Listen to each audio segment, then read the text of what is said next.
And now from McAllen City Hall, a meeting of the McAllen City Commission.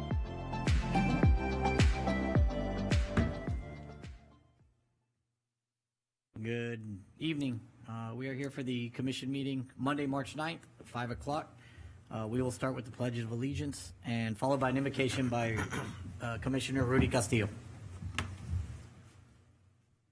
Pledge allegiance to the flag of the United States of America and to the republic for which it stands, one nation, under God, indivisible, with liberty and justice for all.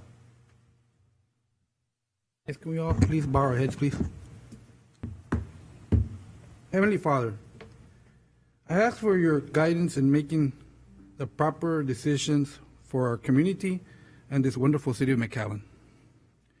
We also pray for all those families going through hard times and the suffering of those broken apart families like our own McAllen Mariachi family.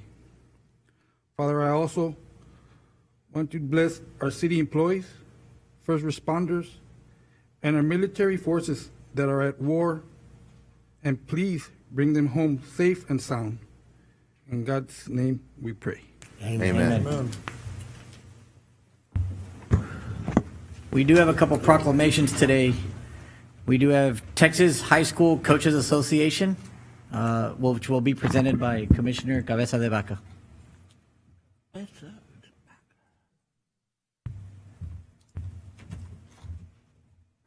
Coach, it is to honor Coach of the Year, Felicia Ramirez. I'm very honored and pleased to present this proclamation as a former McAllen Memorial High School student and athlete back in the days. I also had two sons, Mario and Mauricio Canales, who played football and other sports, football under Coach Patterson. And you know, when you have good leaders and good coaches, it gives you a good background on discipline and the person you start becoming. You know, and I want to thank Coach Patterson and his staff for everything you have done for our youth. Coach, thank you. Proclamation, State of Texas, County of Hidalgo, City of McAllen. Whereas Moses Patterson has devoted over 2 decades of the education, mentorship, and athletic development of young people through Texas. And whereas Coach Patterson earned a BA in Social Studies Composite from the University of Texas Pan American in 2002, and a Master's in Athletic Administration from East Texas A&M University in 2025, holding a Texas Standard Teaching Certificate.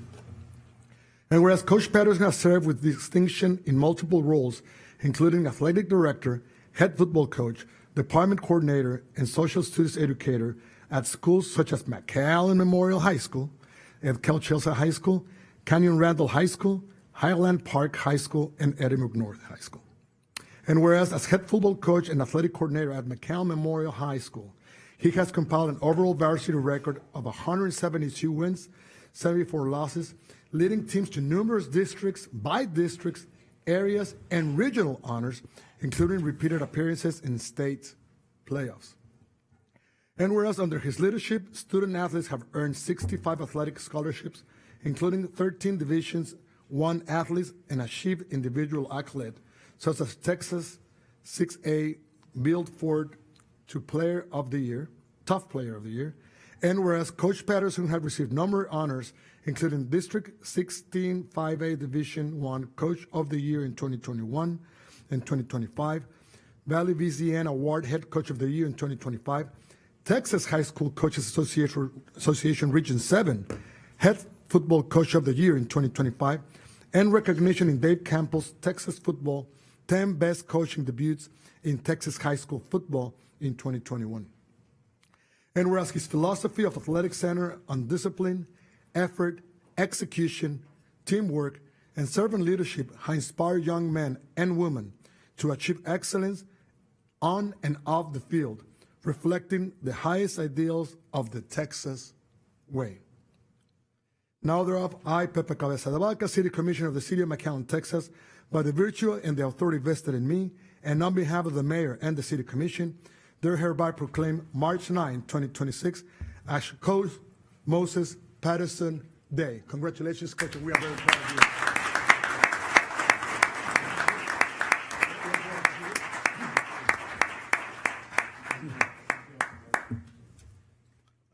Don't have anything prepared, but I do want to say this. This is a testament to the entire team. So our kids, our coaches, our administration, the community, this is all for you all. So I really appreciate that. Not from McAllen, but I got here as soon as I could. There you go. And love here. Thank you. Thank you.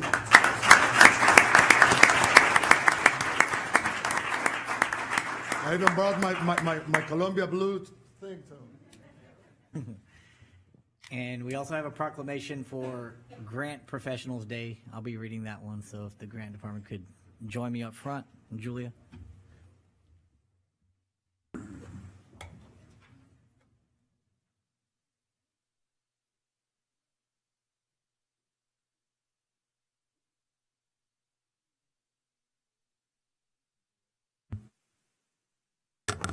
Oh, okay, before?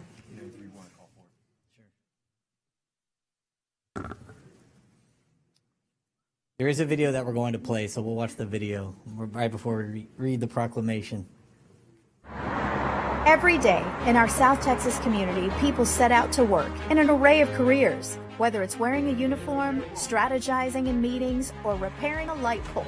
And sometimes, behind a desk, you'll find a grant administrator sitting with possibility at their fingertips. They take vision and give it structure. They work with requirements and turn it into funding. They build bridges between opportunity and community. At the City of McAllen, our grant administration team secures, manages, and monitors state and federal funding that powers our city forward. Because of this work, millions in state and federal funding strengthen arts programs, expand housing support, enhance education initiatives, and advance infrastructure improvements. Grant administration impacts include our police department strengthened public safety with over $5.1 million in funding. Quinta Mazatlan received $2.7 million to preserve nature and education. Information technology advanced innovation with more than $600,000. Recycling programs grew with $425,000 in environmental support. Convention facilities secured $234,796,000 to strengthen tourism and economic vitality. Our fire department received more than $216,000 to enhance emergency response. Public Works improved infrastructure with more than $90,000. And Parks and Recreation expanded community spaces with $80,000. This is more than paperwork. Proposals unfold. This is protection. This is infrastructure. And it's an opportunity of promise in relation to future generations. Grant administration helps departments focus on service, reduce risk, and they guide audits, provide technical expertise so programs succeed. Our grant administration team translates complex funding requirements into tangible public benefit. They are the steady hands behind progress, accountability, and possibility. We honor the professionals who deliver impact, the ones who transform regulations into results. To the City of McAllen Grant Administration team, thank you for building the bridge between what is available and what is possible for the benefit of brighter futures. Good. It is true. Much of the success of our growth is contributed a lot to the grants department and allows us to serve the citizens. So City of McAllen proclamation. Whereas National Grant Professionals Day is observed annually to recognize the dedicated professionals who secure critical funding that strengthens communities, expands opportunities, and enhances the quality of life for residents. The City of McAllen's Grant Administration Department plays a vital role in identifying, pursuing, and managing external funding opportunities that support innovation, resilience, public safety, environmental stewardship, infrastructure, and economic development. Through strategic leadership, collaboration, and responsible stewardship, the Grant Administration Department currently manages over $70 million in active funds that benefit our community. These achievements reflect the expertise, diligence, accountability, and commitment of our grant professionals, whose work ensures that taxpayer resources are maximized and community priorities are advanced. The City of McAllen Grant Administration Department is composed of grant professionals who are responsible for securing over $100 million since its inception through federal, state, and local funding to support programs and services in communities around the world. Whereas March 11th, 2026 is recognized as International Grant Professionals Day, the City of McAllen extends its sincere appreciation to the Grant Administration Department and all grant professionals for their outstanding service, dedication, and measurable impact on our community. I, Sebi Haddad, Mayor Pro Tem for the City of McAllen, by virtue of the authority vested in me and on behalf of the Mayor and the City Commission, do hereby proclaim March 11th, 2026 as Grant Professionals Day. Thank you.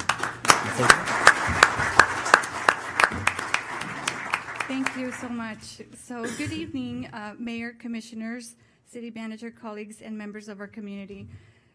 International Grant Professionals Day celebrates the individuals who work behind the scenes to secure funding that strengthens public services, expands opportunities, and improves the quality of life. While much of our work happens quietly through research, writing, compliance monitoring, reporting, and collaboration, the impact is visible throughout our community. Every grant award represents more than just funding. It represents the safer neighborhoods, enhanced public safety resources, expanded community programs, improved infrastructure, and critical support for families in need. It reflects hours of coordination between departments, careful planning, financial stewardship, and a shared commitment to serving our residents with excellence and integrity. We work closely with our police, fire, public works, emergency management, parks, and other departments, as well as community development teams, to turn ideas into funded initiatives that make a real difference. This proclamation is not just a recognition of the profession, it is a recognition of teamwork. None of this work would be possible without the leadership and vision of this commission, the guidance of our management staff, and the dedication of our department directors and staff.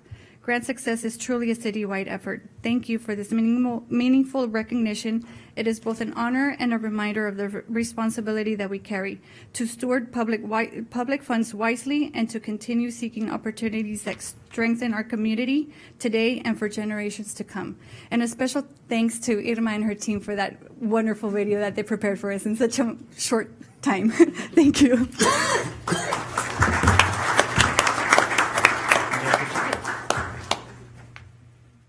Thank you.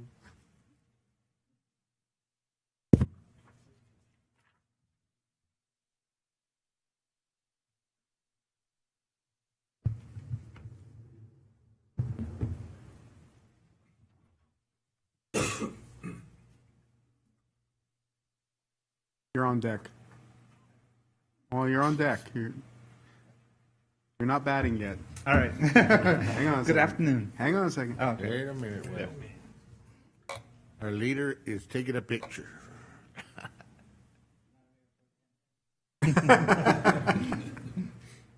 He's already the pro tem.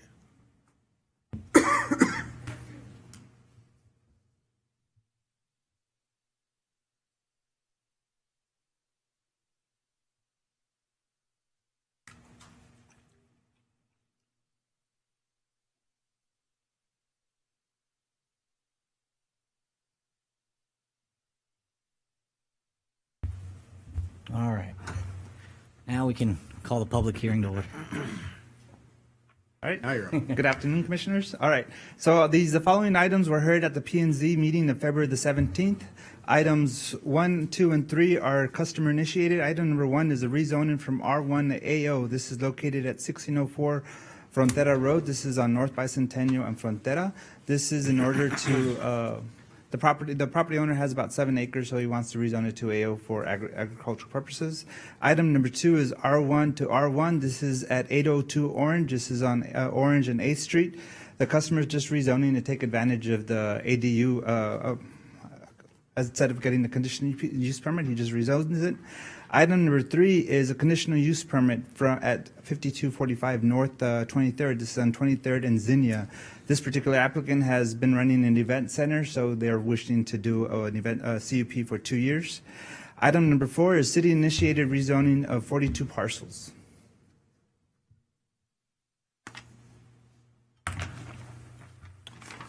Do we have anyone here to speak on any of the items? Make a motion to approve said items. Second. We have a first and a second. All those in favor? Aye. All those opposed?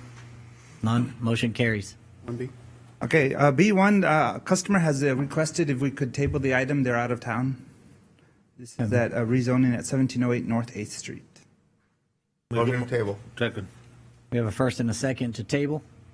All those in favor? Aye. All those opposed? Item carries. C1 will be tabled until April the 18th. Since this is the AEP substation, they are having a meeting on March the 25th at 5:30 at the Boys and Girls Club. So we'll hold the meeting after the fact. Okay. And then make a motion to keep on the table. No. No, it'll just remain there. But you do need item D, motion to amend the zoning ordinance. So move to amend. We have a first and a second. All those in favor? Aye. All those opposed? Motion carries. Mayor Pro Tem, item 2 is the consent agenda. Commissioner Zamora, you wanted to pull one item off. That's correct. That would be item 2C regarding the single machine repaving project. Do you have any other questions on the other items? Commission? I guess D also. I want And D? to talk about D. C and D. And they're together, Yeah, really. kind of together. Okay. Aside from that, Mr. Mayor Pro Tem, I make a motion to approve all other items, 2A, B, and then E, all the way through J. We have first and a second. All those in favor? Aye. All opposed? Motion carries. Mario, go ahead. Yes. So item 2Cs are. Commissioner, you had a question Yes. on item You wanna go 2C ahead? specifically. Mayor Pro Tem and Mr. City Manager, Mr. Cruz, on the list that's provided in our packet for item 2C, on the street list, I had a question on identification number, row number 29, University Drive. If my memory serves me right, that street was built, curb to curb, asphalt laid just within the last 3 years. I'm trying to figure out why that would be on the list to repave so soon. Yeah, we looked at this one, Commissioner, between workshop and now. There were some items on there that were showing a sign of payment distress. The street was probably paved back around 21, 22. We can go back and assess it and see if we can do crack sealing, just to prolong that and see what, we can move that on the list up and down. And What caught my eye was the fact that there's only one almost brand new, well, relatively brand new subdivision, Northwoods, if I'm not mistaken, and in 21, 22, it was just, probably the streets were just laid out. exactly. And you're starting to see a little bit more housing now, but I can't imagine that that one lot would generate that kind of traffic by itself. So if it's maybe something with the original construction, we were saying, there's cracks now and stuff. Then Yeah, I we can can go see back that. and reassess that, definitely. Where is this one? This is on North 29th Street, right before you cross the irrigation canal Yep. on the left side. Yeah. It's a gate. 29th and Freddie? Yeah, well, and you know what? I drove it. Oh, good. And it is in bad shape. Is it really? Well, I guess the last 500-600 feet to the west, the first 1,000 feet is okay, but the last 500, for whatever reason, it did crack. I mean, I think there should have been a. I was going to bring it up. It should have been a warranty on that street. Those warranties typically go 1 year after the project's accepted. That would have been 22. Really? Okay, because bottom line, the base was just not adequate because the rest of the street is in good shape, but that part of it is in bad shape. And that's leading to the new subdivisions that are being, just starting. So yeah, it has to be taken care of. We can take a look at, I think what we were proposing was the entirety. It's about 1340 linear feet. We can take a look at assessing what sections. Yeah, there's 150 new lots where this leads to, and then it has a roundabout there, and yeah, we need to do something about it. Exactly. It's in your steep. What I did want to add, Commissioner, was that in that area, and we've seen it with the drainage projects we completed. The water table is really, really variable in that part of town. We're doing Yep. a new RDF off of La Lomita where our water table is like sometimes 2 feet. The drain ditch that you see there to the north, sometimes it's carrying water, sometimes it's not. So it's a very variable good condition that those subsurface is behaving with. So that we were thinking it because one, you don't have a lot of traffic compacting that as you're driving around it. Yeah. And then two, just the nature of the soils in that area tend to be a little waterlogged, water dry. There was some abandonment of some irrigation lines that led to that. And you might check that maybe there is some water still running through there and not going anywhere and leaking. Yes, Because definitely. there has to be a reason Why, so quickly. it deteriorated this quickly. Definitely, we can include in that in our assessment. It's a gated community. It's just The outside. north of it is a gated community, but that street, which will be used Yeah, a lot. very well. Thank you, Mr. Cruz. And, Thank you. And my question is, the asphalt that we're purchasing, right, for these projects, the hot mix is oil based, and right now, the oil is high.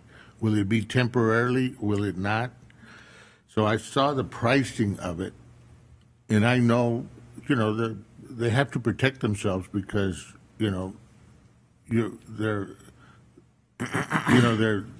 have to hold a price for at least 6 to 8 months, right? And it's a guessing game of how to price this out, and it's priced a little high, but it's because right now petroleum basis is high. It jumped last week, and I know this was quoted before, but they're expecting something. So Bottom, so. I would award it, but I would award it maybe with a caveat, and I say this to you, Austin, a caveat of how they're basing the gasoline oil prices today for this bid, and if it comes down six months from now, 5 months from now, that there could be an adjustment, because I don't know how they base their bids. 'Cause the pricing is a little high. The 90, I think it was 90-some dollars. About $96. 93. It's the bid for the single machine repaving, and so when we're looking at that, the bid came in, and so we'll either have to award it on the terms that we sent it out on, or rebid it under separate terms, which would provide for. Does it have flexibility. any type of, based on the, I know as a contractor, we'll base it saying that we're buying it at $80, a ton of hot mix, right? And if it goes to 90, then you go up. If it goes down to whatever, it could be a savings. It doesn't provide for a commodity price adjustment, so we would either have to reject this and rebid it. Okay, it does not have a commodity. But it also has protections in for the city for, that's a good thing. It goes both ways. And so when there's been changes, other fees that have come in or tariffs, we've been able to hold firm on the prices as well. And so I know that. Well, I understand that part of it too, but,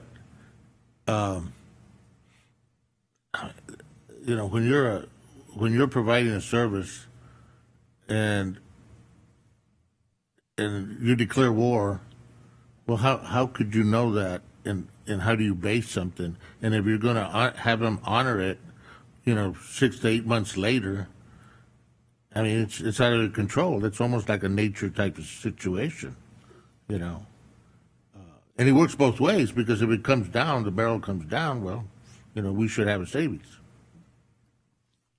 And I'm just wondering in your contracts if you have that. Not for this bid, Not- Commissioner. No, sir.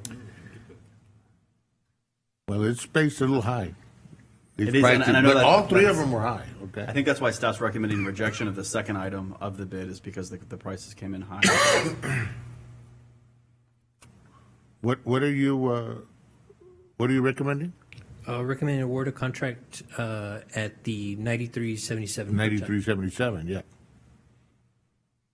I will tell you that I bought it at 78 just a month ago.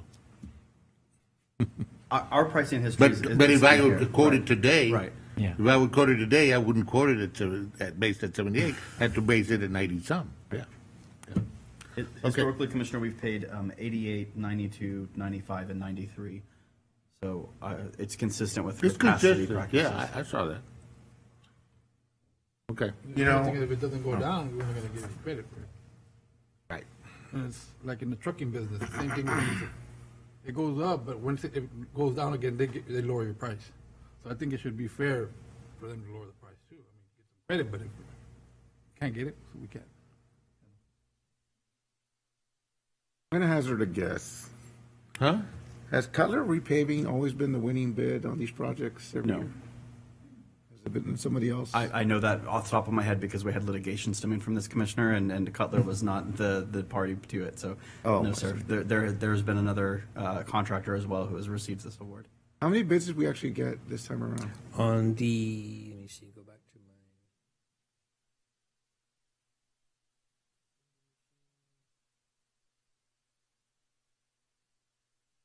my. It doesn't seem like, it looks like we got the other, well, at least on our chart, it looks like he was the only bidder. Yes, that's correct. That's what I have on the Is bid he the tab. only bidder because of the unique process that's Of the unique to them? the recycling and the, All in one shot, you know, basically strip it Yes. and then recycle it and then put it right back in. they have that program down pretty good. That- Science, right? yeah. They Very do, good, yeah. and then they perform it because they're out of Kansas. Right. And when they can't pave in Kansas, they come here, and they're very efficient. And they do employ locals, but their team of expertise comes down because they don't have any work in the Kansas area because of weather, and they've done a great job And who for are they? years and years. Who are they? Cutler. Cutler Repaving. For years and years, and I will tell you that it's hard to beat. And they love coming here, and they don't need to go anywhere else, and we don't want them to go anywhere else if they give us a good price and a good, Good service. yeah, good service. Now, it's open, like we did, and we're open to anybody that wants to quote, but nobody's been able to beat them. They've been good. All right, with, make a motion to approve items 2C and 2D. Second. We have first and a second. All those in favor? Aye. All opposed? Motion carries. Mayor Pro Tem, item 3A is consideration approval of an MOU between the City of McAllen and DSE Hockey Club. Danny, Mayor Pro that's an Tem, City exciting one. Commissioners. Fun. Yes, the item before you is to seek a collaboration with the DSE Hockey Club and the City of McAllen to make improvements to the multi-purpose pavilion there at the McAllen Sports Park. They are the Dallas Stars Elite Hockey Club. They are going to go improve the pavilion by painting the pavilion, redoing the rink boards, while the city comes in and lays a new flooring court down for the hockey pavilion. And so very excited about this partnership. The DSE Club will also provide hockey equipment to the City of McAllen after-school program and to the evening programs to highlight hockey here in South Texas. And so we hope this partnership can grow and flourish. And I know we've got some roller hockey enthusiasts here tonight that have been waiting for this for a very long time. I can see Mr. Mata breathing down your neck. No, I'm just kidding. Motion to approve. All those in favor? Aye. All those opposed? Same sign, motion carries. Congratulations, Excited Mr. for it. Mata. Yeah, that's a good one. That's good. A good win. Mayor Pro Tem, item 3B is consideration approval of an interlocal agreement between Hidalgo County Precinct 4 and the City of McAllen on receiving exercise equipment for installation at city parks. Denny, that sounds like a pretty good It's another great Idea. deal on for the city. So, Mayor Pro Tem, City Commissioners, the item before you is to partner with Hidalgo County Precinct 4 to receive fitness equipment installed in 5 of our city parks in Commissioner Torres's district. Those parks will include the McAllen Youth Baseball Complex, Camp McAllen, Garza Park, Morris Bettis Park, and the newly park that we're still under design is La Floresta Park. And so the city recommends the approval of the interlocal agreement with Hidalgo County Precinct 4. Second. First and a second, all those in favor? Aye. All those opposed? Motion carries. Thank you. Mayor Pro Tem, item 3C is consideration and approval of an interlocal cooperation agreement between the City of McAllen, Hidalgo's Precincts 3 and 4 for the Mile 9 North and Sherry Road reconstruction project.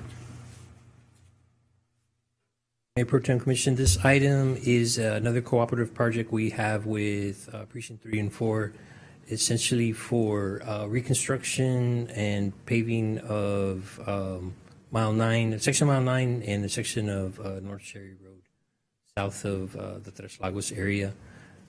City will provide our funds for materials, and county's putting in the labor to do that. So, recommending approval on that. So this goes from above 107?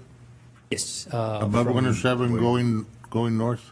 About 8.5 mile Sherry Road from 8.5 mile towards Tres Lagos, where they paving by the maintenance area, and then Mile 9 from about halfway between Ware and Sherry, all the way to Sherry. Is this like a full built out with storm sewer, with storm water? No. This is strictly just, if you've ever driven out there, that pavement section where it is paved right now, it's about 22 feet, one lane each direction. The section that we're looking at to work with the county is currently unpaved. It's been treated with millings over the years. This would actually just construct those missing pieces at the same width, same rural road section that we. And there would still be a swell on each side? That's correct. Okay. Motion to approve. First and a second, all those in favor? Aye. All opposed? Motion carries. Mayor Pro Tem, item 4A is a request to abandon a 5-foot utility easement on the west side of Lot 2 and the 5-foot utility easement on the east side of Lot 3 for a total of 10-foot utility easement at Lots 2 and 3 Trenton. This property is located at 1705 and 1709 Umar. This is on the north 17th and Trenton. The resident is going to be building a home that will be straddling over the lot lines. We've gotten approval from all departments to abandon that particular section. So that is the right request. So moved. Second. First and a second, all those in favor? Aye. All opposed? Motion carries. Mayor, item 4B is a request to abandon a 10-foot, Mayor Pro Tem, item 4B is a request to abandon a 10-foot utility easement running along the north side of Lot 2, McAllen Nearshoring Industrial Park subdivision. This property is located at 4601 South of 40th Street. This is on South Ware Road and Idela. The developer will be building over the lot lines as well, so this is a commercial property. We have gotten approval by all departments, so to abandon that that line so that we could they can build the structure over it. So move. Second. First and a second, all those in favor? Aye. All opposed? Motion carries. Mayor Pro Tem, item 5A is consideration of a variance request to exceed the maximum block length required 1,200 feet, not to dedicate right-of-way on the west side of the subdivision for proposed Zuma subdivision. This property is located at 11001 North Benson Palm Drive. This is on Benson Palm and State Highway 107. So this property fronts 107. So the subdivision to the south, so this is in the ETJ. So the subdivision to the south, when it was developed, it didn't provide any street stub outs to the south. So that's why it's impossible for them to provide the stub out to the south. And same thing along with the west side north south collector. It's just there's a irrigation line along the north, so it's hard for them to provide for the So east they'll west. never have a thoroughfare. You won't be able to. Not north and south, but Not north east and and west south. you can. As far as on the property to the south, it has a cul-de-sac, and it has some provisions on the subdivision to the south that it can go out to the west. Yeah. All the lots face 107. Yes, sir. So moved. Second. First and a second, all those in favor? Aye. All opposed? Motion carries. Mayor Pro Tem, item 5B is consideration of a variance request to lot not front public street for the proposed Mediterranean subdivision. So this property is at 13931 North Ware Road. You've heard this property before. This is on North Ware Road in Russell. Originally, it was going to be condominiums or townhomes, I forget, and they were going to have an interior access drive. So now they have converted it to commercial. They want to do storage units instead of the condos. So same situation. It'll be have an access drive through the property, and it's not a street, but it's still staff recommended approval on this one as well. So moved. Second. First and a second? Yes. All in favor? All in favor? Aye. All opposed? I know Motion you're tired, carries. City. Hang in there, we're almost done. Yeah, we're just about Mayor done. Pro Tem, item 6A is a call for future agenda items. Mr. Mayor Pro Tem and Mr. City Manager, I'd like to have an updated report on Metro McAllen in terms of the progress with our bus routes, passenger count, bus stops, finishing the last mile, with sidewalks, getting to the bus shelter, et cetera. Just kind of gauging where we're at today as compared to maybe right before COVID and during COVID in terms of passenger ridership. And just to kind of get an idea in terms of mobility. Love to do it for you. Juan's excited. I'm sure he is. Thank you, sir. Anything else, Commissioners? Nope. Nothing. I'm fine. Mayor Pro Tem, items 7A and B are executive session items. I'll turn it over to the City Attorney. Mayor Pro Tem, for items 7A and 7B, I recommend that the board entertain a motion to authorize the city manager, city attorney, and director of information technology to proceed as described in executive session. So move. Second. All in favor? Aye. All opposed? Motion carries. Nothing else for you tonight? Quick. With that, we will adjourn the meeting. Regular City Commission meetings are held on the second and fourth Monday of each month. Meetings are broadcast on Tuesdays, Thursdays, and Saturdays on the McAllen Cable Network.